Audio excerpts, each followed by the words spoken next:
ब्रह्मचारी शांति प्रभु जी, ब्रह्मचारी ललित मित्र जी, उपस्थित ब्रह्मचारी ब्रह्मचारिणी और भाई और बहनों, आप सभी का मैं हार्दिक स्वागत करता हूं और धन्यवाद भी देता हूं कि हमारे नागलोक की तरफ से चलने वाली इस साप्ताहिक गतिविधि में आप लोग नियमित रूप से कुछ लोग अपना अपनी उपस्थिति दर्शाते हैं। साथ ही साथ इस उपस्थिति के कई उद्देश्य हो सकते हैं, आपके अपने कुछ उद्देश्य हो सकते हैं और उन उद्देश्यों में निश्चित ही परम पूज्य डॉक्टर बाबा साहब अम्बेडकर के कहे अनुसार मुझे एक कृति करने का आनंद होता होगा कि चलो भाई, बाबा साहब ने कहा था कि हर एक इतवार को या अपने छुट्टी वाले दिन बिहारों में जाकर धम्म को सुनना, धम्म पर चर्चा करना और एक दिन कम से कम अपने इस धम्म कार्य को करने का एहसास करना। अब दिखावा करते हैं एक्चुअली जो बटोरते हैं आप, वो चोरी है।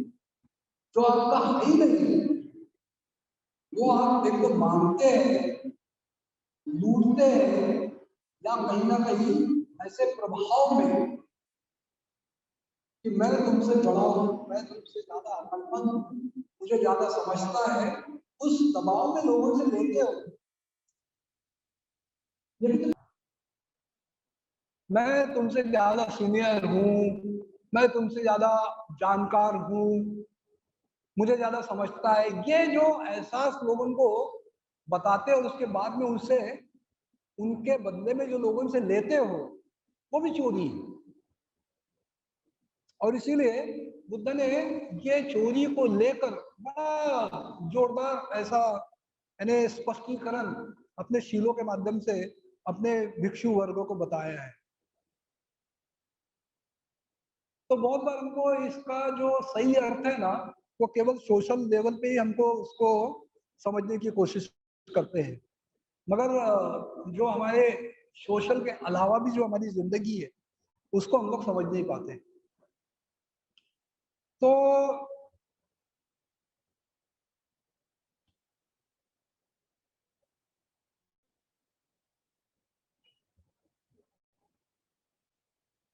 तो इसमें 5 प्रकार के कुछ पॉइजन है। तो ये 5 प्रकार के पॉइजन है जिसको हम कहते हैं, समझ में नहीं आते हैं एक्चुअली, बहुत ही क्लोज भाई बहन है ये, बहुत क्लोज, बहुत ही यानी ऐसे पता ही नहीं चलता कि ऐसा मेरे से हो रहा है। 5 पॉइजन, 5 जहर किसके किसके वजह से आते हैं? हम चोरी नहीं करते ये बताने से आते हैं। मैं चोरी नहीं करता हूं ये बताने से आते हैं, बार बार उसको बताने से ये बातें हमारे मन में घर करती है।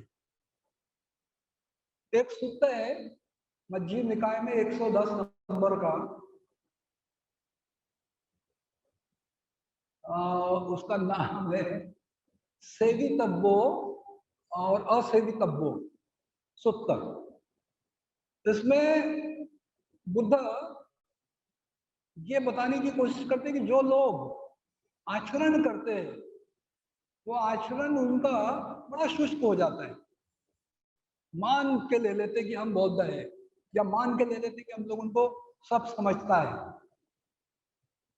तो वो मान के लेने में एक जो बात है, एक मतलब 4 पॉइजन है इसके, मगर एक पॉइजन, एक जहर या एक कुर्ती, ये हमारी आध्यात्मिक है। मतलब आध्यात्मिक जीवन में इसको हम लोग थोड़ा सा ज्यादा मानते हैं। उसको कैसे, उसको वो केवल मतलब ऐसा लगता है कि आदमी बहुत अच्छा है।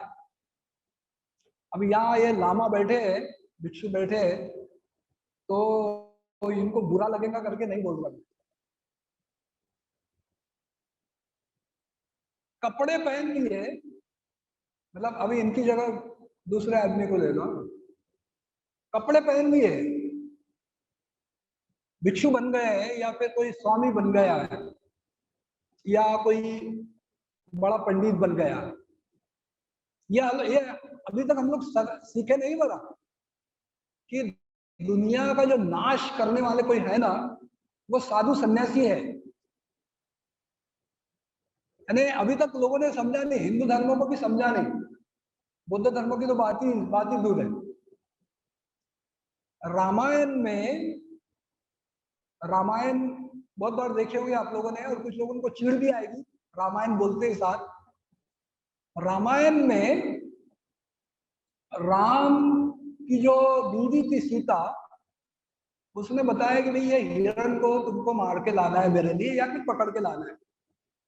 तो राम उसको बोलता है कि ठीक है मैं जा रहा हूं, मगर लक्ष्मण तो ख्याल रखना। तो लक्ष्मण उसका ख्याल रखने के लिए वहां बैठता है। थोड़ी देर में बेचैनी होती है उसको, उसको लगता है कि राम को बहुत देर हो गई, तू भी जा, तू भी लेके आ, राम को बुला के आ। तो बोलता है कि मैं तुम्हारी रक्षा के लिए हूं, मैं कैसे जाऊं? तो बोले कि नहीं जाओ जाओ, मैं बोलती हूँ जाओ, मैं देख लूंगी। तो वो एक लाइन मारता है ऐसे, और लक्ष्मण रेखा के नाम से बोलते हैं ना, वो लाइन मारता है ऐसे ही, और उसको बोलता है कि ठीक है अगर कुछ भी हो जाए तो ये लाइन को पार नहीं करना। बात तय हो गई, लाइन पार नहीं करना है। तो वहां एक साधु आता है। साधु कौन रहता है? साधु कौन रहता है? कौन रहता है साधु? हा? रावण। साधु रावण, और साधु बन गया, रावण साधु बन गया। काय के लिए? सीता को लेकर जाने के लिए। कौन बना? साधु। मतलब साधु औरतों को उठाता है, ये क्लियर है? इस जंगल में साधु आएगा, और वो रावण, रावण कौन था? रावण का बैकग्राउंड क्या है? ब्राह्मण। और कौन सा ब्राह्मण? सर्वश्रेष्ठ ब्राह्मण। यानी ब्राह्मण साधु बन के हमारा सत्यानाश कर सकता है। ये अभी तक हिंदू धर्म को लोगों को समझा नहीं, अभी भी साधुओं की पूजा कर रहे हो लोग। इसीलिए बुद्ध धर्म में हमको सबसे पहला कुछ अगर पढ़ाया गया है तो वो है सम्यक दृष्टि। आंखें खोल के चीजों को देखो, हर बात को जांचो परखो। कोई बोल रहा है करके, कोई दिख रहा है करके, कोई दिखावा कर रहा है करके मत करो। इसीलिए पहला जो हमारे अधीन दाना के आचरण में कोई बाधा बनती है वो है मात्सर्य। मात्सर्य मतलब दिखावा करना, दिखावा करना, मैं हूं, मैं बड़ा हूं। अपनी बात करने का लहजा बदल देना, अपने तौर तरीके बदल देना, अपने चलने वलने को बदल देना, दिखावा करना। और दिखावा करने के पीछे का कारण क्या है?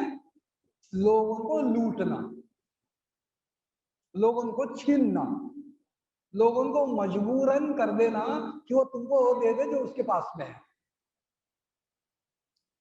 बातें अच्छी अच्छी करना। अभी तुम में से बहुत सारे लोग आएंगे, मेरे को बताएंगे आपका प्रवचन बहुत अच्छा होगा। मैं बातें करके तुमको फंसाने वाला नहीं हूं, जो वास्तविक है वही बताने वाला हूं। मगर बातें करने में लोगों को अपने कंट्रोल में करना, कंट्रोल में करना, यह है अधीन दाना। पावर मोड करना, दंड मार्ग का इस्तेमाल करना, ये पानाति पाता वेर मने शिक्षा बदल समाज आदि का दूसरा जो प्रारूप है, नहीं देना लेना, तो ये चोरी है। उसके बाद में वृक्ष, मैंने बताया ये जो है ना ये आध्यात्मिक है, मगर वृक्ष, माया, शाठ्य, ये जो तीन बात है ये सामाजिक है। ये केवल मतलब वृक्ष मतलब एक तरीके का, यानी जिसको हम कह सकते हैं कि वो कंजूस होता है। तो कुछ कंजूस लोग मतलब होते हैं जो देते तो है नहीं देते ऐसी बात नहीं, पर देते वक्त भी दिखा के देते हैं, दिखावा करके देते हैं, बोल के देते हैं, ढिंढोरा पीट के देते हैं। इसलिए सेवित असेवित सब्ब सुत्त में इसको बहुत ही बुरा बोला गया है कि ढिंढोरा पीटना, अपने आचरण का ढिंढोरा पीटना, अपने आचरण के जोर को दिखाना। हाँ अभी मैं घंटी बजाऊंगा, सब ध्यान करना है, अभी मैं ही बोलूंगा, तुमको नहीं बोलना है। धम्म आचरण में लोगों को अलाउ करते आना चाहिए, उनको अगुवाई कराने के लिए प्रोत्साहित करना चाहिए, ना कि उनको दबाना चाहिए, ना कि उनको फोर्स करना चाहिए। उनको प्रोत्साहित करो, उनको बताओ कि ये चीजें बहुत अच्छी होती है, इनको करने की कोशिश करो। बुद्ध ने ये शील को बताते वक्त लोगों को बहुत बड़ा मार्गदर्शन किया है, संग का, संपत्ति का, ये विहार का। ये विहार किसी का नहीं है, ये विहार सबका है। तो यहाँ के कुशन, यहाँ की दरिया, यहाँ के कूलर, यहाँ के फैन, ये सबके। तो सामुदायिक जीवन का महत्व बताया। तो सामुदायिक जीवन में हर एक की बात हर एक को देने लेने के काम में आती है। हम शिविर में जाते हैं तो शिविर में किसी की एक थाली नहीं होती, वो थालियां होती है, उसको ले लो, तुम्हारी थाली नहीं रहेगी, तुम्हारी थाली बदल गई, तुमको उसको वॉश करके रखना है ठीक से, ताकि दूसरा कोई यूज करे तो उसको यानी ऐसा ना लगे कि ये बहुत गंदी है। तो सामुदायिक जीवन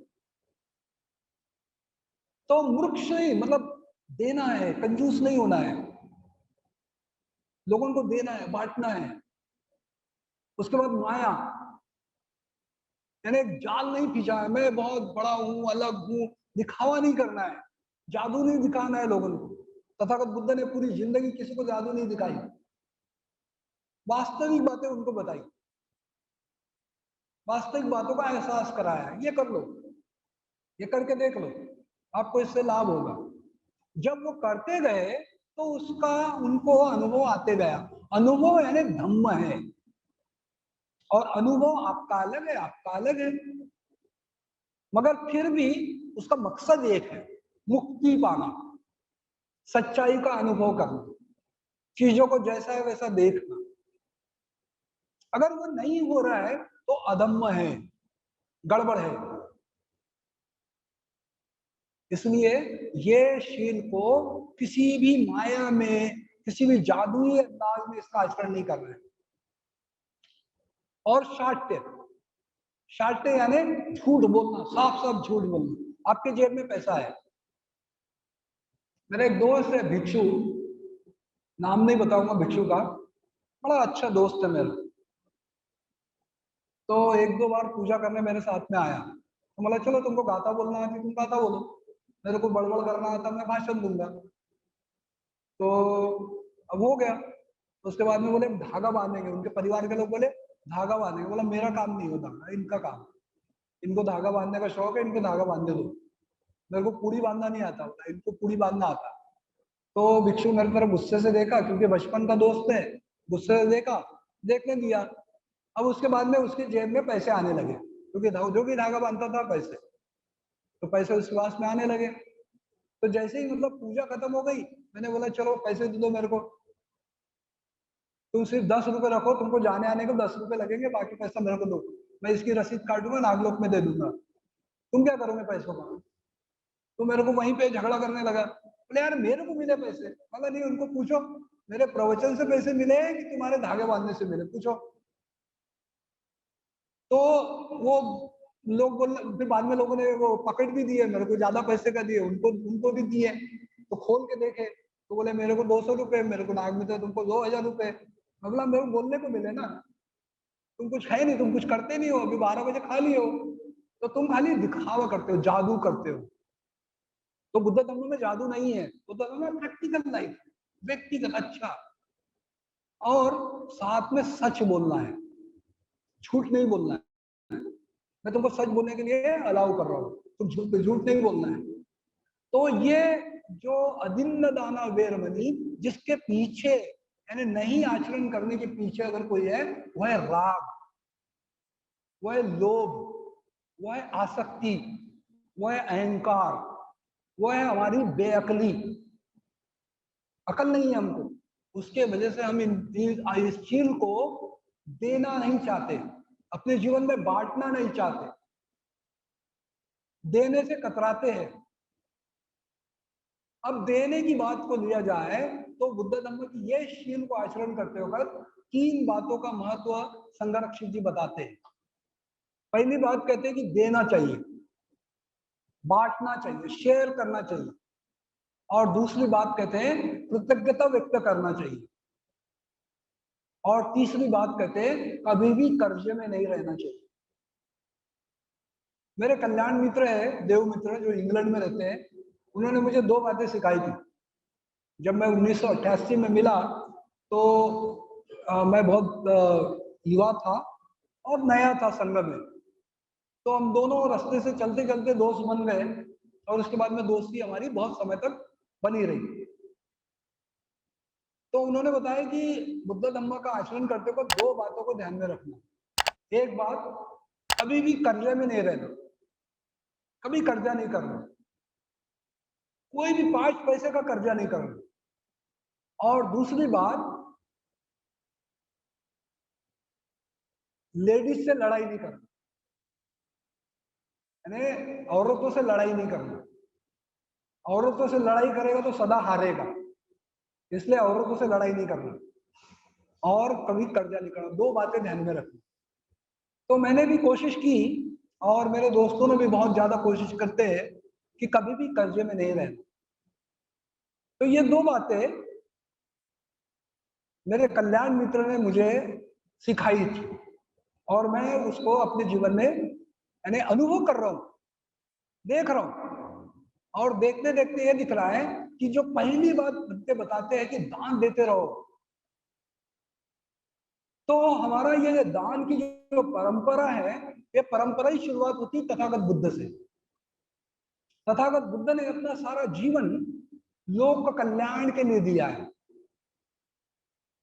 अपने बाल बच्चों के लिए नहीं दिया है, अपने गांव के लिए नहीं दिया है, अपने माता पिता के लिए नहीं दिया है, अपने राजघराने के लिए नहीं दिया है, अपने संगी साथियों के लिए नहीं दिया है, तो ये सारे यूनिवर्स को दिया है। यानी हम अगर रतन सूत्र का पठन करते हैं, अगर करणी में सूत्र का पठन करते हैं, या मान लो हम पंचशील का ही पठन करते हैं, तो ये सारे ब्रह्मांड को सुख देने वाली बातें बताते हैं। फिर उसमें कोई भी जाति धर्म, कोई भी, सभी को, वो सभी का कल्याण की बात करते हैं और कोई भेदभाव नहीं करते और सबको समान दुख दूर करने के लिए शिक्षा देते हैं। लोग दुख से मुक्त हो उसका मार्ग बताते हैं। और मेरे ख्याल से ये सर्वश्रेष्ठ तोहफा दान बुद्ध हमको देते हैं। आज भी दुनिया में नियंत्रित करने वाले लोग हैं, मगर कालाम सुत्त मुक्त कराता है। कालाम सुत्त में वो कहते हैं कि मेरी भी बात मत सुनो।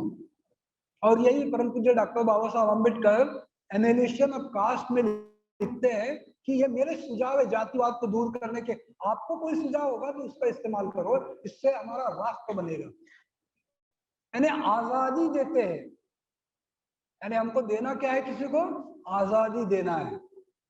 अगर हमको किसी को देना है तो आजादी देना, स्वतंत्रता देना।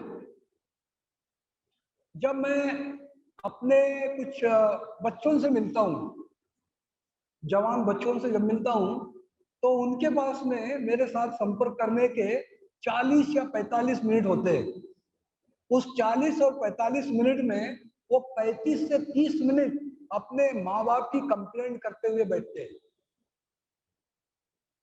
या फिर माँ बाप की बुराई आधी करे और आधी अच्छाई करे। यानी दोगलापन उनके जीवन में वहीं से आता है। यानी माँ बाप के प्रति बहुत ही घृणा, उनके बताए हुए मार्ग को पूरी तरह से हमारे लिए कितने हानिकारक है उसको वो बताते हैं। यानी क्यों? क्योंकि उनको आजादी नहीं है, उनको वही बातें सुनना है जो बताएंगे। वो कोई गलत नहीं बताते, वो कोई उनको गलत राह पर जाने वाली बात नहीं बताते, और उनको लगता है कि ये मेरे लिए गलत है, और ये मेरे लिए इसलिए गलत है क्योंकि मुझे अपने तरीके से जीना है। और बहुत सारे बच्चे मुझे मेरी तरह जीने मेरे माँ बाप नहीं देते, ये ख्यालों से जीते हैं। और ये ख्याल इतना बुरा है, इतना बेकार है, जिसके वजह से उनके जीवन में कभी भी अपने माँ बाप के प्रति जो ओरिजिनल, जो वाकई में दिखाई देने वाला प्यार है वो नहीं रहता है, घृणा रहती है। तो हमको अगर आजाद करना है, मुक्त करना है, मुक्तता का मार्ग बताना है, तो बुद्ध धर्म के सिवाय कोई दूसरा पर्याय नहीं। इसलिए बनते संरक्षित जी बच्चों के लिए और उनके माता पिता के लिए 15 पॉइंट बताते हैं, 15 पॉइंट। और ये 15 जो उनके बताए हुए पॉइंट है, इसमें सबसे ज्यादा मैसेज जाता है आजादी का, ओपननेस का, खुलापन का, कल्चर का, ज्ञान का, विज्ञान का। यानी ये बात हमको देते आना चाहिए। अगर दान देना ही है, अजिन्न दाना नहीं करना है, चोरी नहीं करना है, तो ये देना बहुत जरूरी है। अगर ये नहीं दिए तो उससे बड़ा हमारे हाथ से होने वाला अकुशल कर्म नहीं है। तो दान देना चाहिए। दान देते वक्त हम दे रहे हैं, हम दे रहे हैं, आप ले रहे हैं, ये एहसास अगर आता है तो दान दान नहीं रहता है। मैं दे रहा हूं आपको, मैं बता रहा हूं आपको ये करना है, मेरी वजह से आप कर पाए, मैंने ही तो आपको बताया था। ये बताना यानी कहीं ना कहीं लोगों को अपने शिकंजे में, हल्के हल्के शिकंजे में गुलाम बनाना है। यानी मेरे अधीन रहो, मैं तुमको बता सकता हूं। तथागत बुद्ध ने ऐसा किसी को भी अपने कंट्रोल में नहीं रखा, किसी को अपने कंट्रोल में नहीं रखा। मनोपुब्बगमा दम्मो मनोसेठा मनोमया, यानी मन ही तुम्हारा सब कुछ निर्माण करने वाला है, वो तुम्हारा है, श्रेष्ठ है।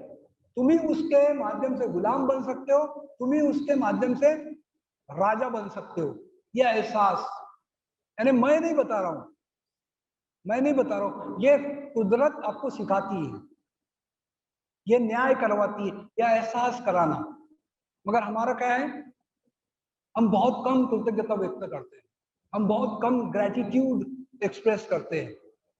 हमको एक्सप्रेस करते आना चाहिए ग्रेटिट्यूड, कृतज्ञता। और कृतज्ञता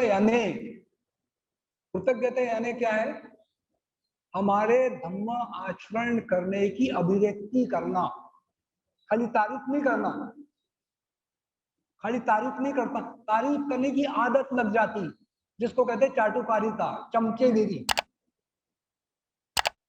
ये चमचागिरी से ही हमारा जो कांशीराम ने जी बड़ा अच्छा किताब लिखा चमचा युग, यानी कितना खराब हमारी नीयत हो जाती, हम चमचागिरी करने लग जाते। वो नहीं करना है, हमको वाकई में अभिव्यक्ति करना है कि बाबा साहब ने ये हमको हमारे जीवन में करने को कहा है, क्यों ना मैं थोड़ा सा कुछ कर पाऊं, थोड़ा सा क्यों ना त्याग कर पाऊं, थोड़ा सा क्यों ना उसके जैसा जी पाऊं। ये करना, ये त्याग करना, इसको कहते हैं कृतज्ञता व्यक्त करना। कृतज्ञता ये तथागत बुद्ध के जीवन से सीखने जैसी है। क्या किया उन्होंने दूसरे सप्ताह में? ज्ञान प्राप्त होने के बाद, उनको ज्ञान प्राप्त हो गया, ज्ञान प्राप्त होने के बाद सामने वाले टीले पे जाके बैठे और उस पूरे पेड़ को निहारते रहे कि इस पेड़ की वजह से मुझे ज्ञान प्राप्त हुआ, ये जगह में बैठने की वजह से मुझे ज्ञान प्राप्त हो गया। यानी उन्होंने हर एक बात का पुण्यानुमोदन किया, हर एक बात को यानी सराहा, हर एक बात के प्रति कृतज्ञता व्यक्त की। अगर ये पेड़ की छाया नहीं मिली होती, अगर ये पेड़ पे मुझे ठीक से आसरा नहीं दिया होता, वो घास वाले ने घास नहीं दिया होता, तो मैं बैठा कैसा होता? मुझे सुजाता ने खीर नहीं दी होती तो मैं क्या खाया होता? यानी इसके प्रति कृतज्ञता व्यक्त किए। दोस्तों, हमारे जीवन में यानी बाबा साहब ने हमको बुद्ध धम्म जो दिया है, बाबा साहब ने हमको पहाड़ पे जो पानी पिलाने के लिए लेके गए, बाबा साहब ने जो कालाराम मंदिर की तरफ हमको दर्शन कराने लेके गए, उसकी एक एक बात को अगर आप पढ़ते हैं तो आपको एहसास होगा कितना मुश्किल था, कितना मुश्किल था उनके लिए। हमारे माँ बाप ने हमको कोख में पैदा करके जन्म देना ये बहुत आसान था, मगर उस आदमी ने हमारे जन्म होने के बाद हमारे जो खास काम है, एक मनुष्य के जो कर्तव्य है, वो कर्तव्य क्या होते हैं उसका एहसास करा दिया। यानी हमको जिंदा रहकर वो जिंदेपन का एहसास क्या होता वो हमको करा दिया। यानी बाबा साहब ने हमको नया जीवन दिया, हमारा पुनर्जन्म हुआ है, और वो पुनर्जन्म उन्होंने दिया है, इसके लिए हमने मरते दम तक उनके प्रति कृतज्ञता व्यक्त करना चाहिए। ये दान होगा। उनकी हर एक बात को अपने जीवन में कोई समझौता करे बगैर, कोई समझौता नहीं करना है, सीधा सीधा अपनाना है। फिर 22 प्रतिज्ञा बहुत ही यानी एक सुपरफिशियल तरीके से आपने लिया होगा उस जमाने में, मगर आज गहरा चिंतन करके उसके हर एक प्रतिज्ञा को अपने जीवन में उतारने का कोशिश करना है। यह है दीन दान। यानी उनके साथ में की हुई जो प्रतिज्ञा है, उस प्रतिज्ञा से मुकरना, यानी उन्होंने जो प्रतिज्ञा दी उसको नजरअंदाज करना, यह है दीन दाना। यानी चोरी करना है, अपने ही घर में उसको भ्रष्टाचार का एक मंदिर बनाना है, भ्रष्टाचार की पूजा करना है, और भ्रष्टाचार हो रहा ऐसा दूसरों को एक जाहिरात करना है, मैं कर रहा हूं, मैं बुरा बर्ताव कर रहा हूं, ये कबूल नहीं करना। मैंने पहले ही बताया, मैत्री भावना करना यानी मेरे जीवन में जितनी ही भी बातें अकुशल है, मेरे अपने आप को खोखला बना रही, उन सभी बातों को छोड़ना, उन सभी बातों को त्यागना, और जिन्होंने ये बातें मुझे बताई है उनके प्रति कृतज्ञता व्यक्त करना, उनके प्रति अपने जीवन में वो बातों को समर्पित होकर उस बात को पूरा करने का लक्ष्य बनाना। तो ये कृतज्ञता व्यक्त करना। यानी भंते संगरक्षित जी कहते हैं कि अगर अजिन्न दाना वेरमणि सिक्खापदम समाधियामि, ये ऊपरी ऊपरी अगर नहीं लेते हैं और उसके गहरे में जाते हैं तो हमारा जीवन का बचता क्या है? हमारे माँ बाप ने हमको जन्म दिया, हमारे गुरुजनों ने हमको पढ़ाया, ये समाज हमको पढ़ा रहा है, यानी समाज में जितनी भी चीजें हो रही है वो चीजें अगर वो लोग करना बंद कर दे तो हम कैसे जिएंगे? तो दूसरा शील समाज से जोड़ता है, दूसरा शील हमको अपने आप से दूसरों के साथ मेरा जीवन समान है ये दर्शाता है।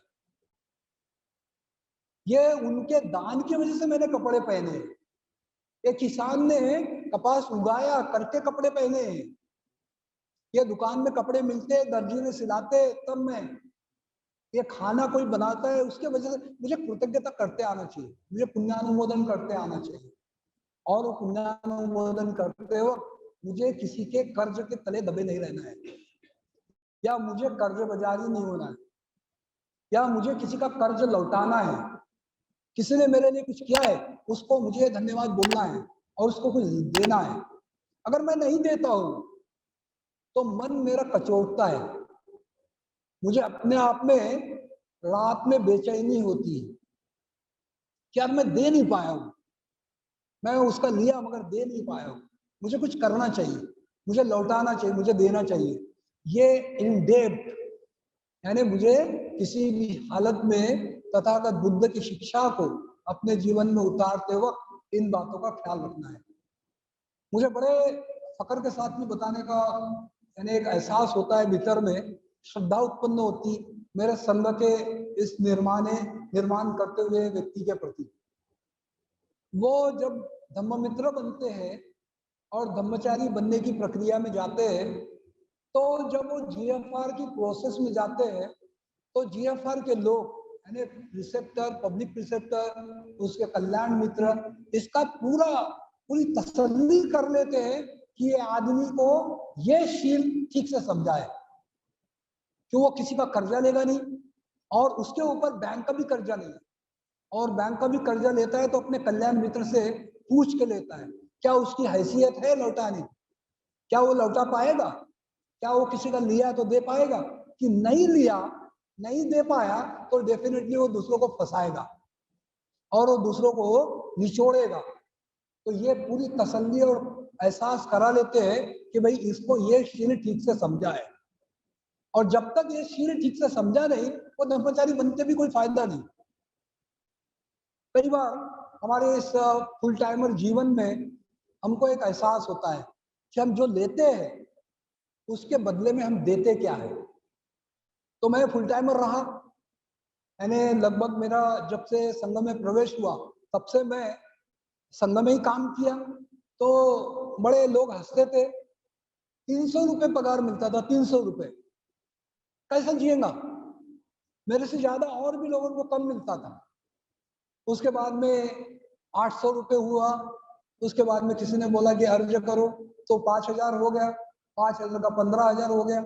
मगर जो लिविंग स्टाइल है, जो कपड़े अच्छे पहनना है, अच्छा खाना खाना है, अच्छी जगह घूमते जाना, इसमें कोई कसर नहीं हुई, वो कायम रहा, वो कायम जैसा का वैसा रहा। उसमें कोई मतलब किसी को लूटने का, किससे कुछ लेने का ये एहसास नहीं रहा। तो लोगों के मन में सवाल पैदा होता है, यार ये लोग ऐसा खुश इतने कम पैसे में रहते कैसे हैं। तो ये सारी सारी जो कलाएं हैं ये संग में रहने के बाद आती है। ये जीवन हमको एहसास कराता है कि जैसा हमको कोई दान देता है उसका वैल्यू करो, उसका मूल्य करो, इसको बर्बाद मत करो। इसलिए वो ज्यादा से ज्यादा लोगों को देता है, उसका एहसास कराता है, वो कृतज्ञता व्यक्त करता है, और इसके वजह से वो व्यक्ति आनंदित रहता है। तो अपने जीवन में अगर वाकई में हमको बेहतर जीवन जीना है तो अदिन्न दाना या शील का आचरण करने के लिए उसको समझना जरूरी है। और समझते हैं तो मेरे ख्याल से उसको उतारते हैं तो उसका एक फायदा आपको देखने को मिलेगा, जिसका असर आप समाज में दिखा सकते हैं, लोगों को भी इसका एक अच्छा फायदा आप करा दे सकते हैं। तो उम्मीद करता हूँ अदिन्न दाना ये जो शील है इसका जो मुख्य मुद्दे है वो है दान देना, किसी का लेना नहीं, किसी को निचोड़ना नहीं, अपने प्रभाव में नहीं लाना।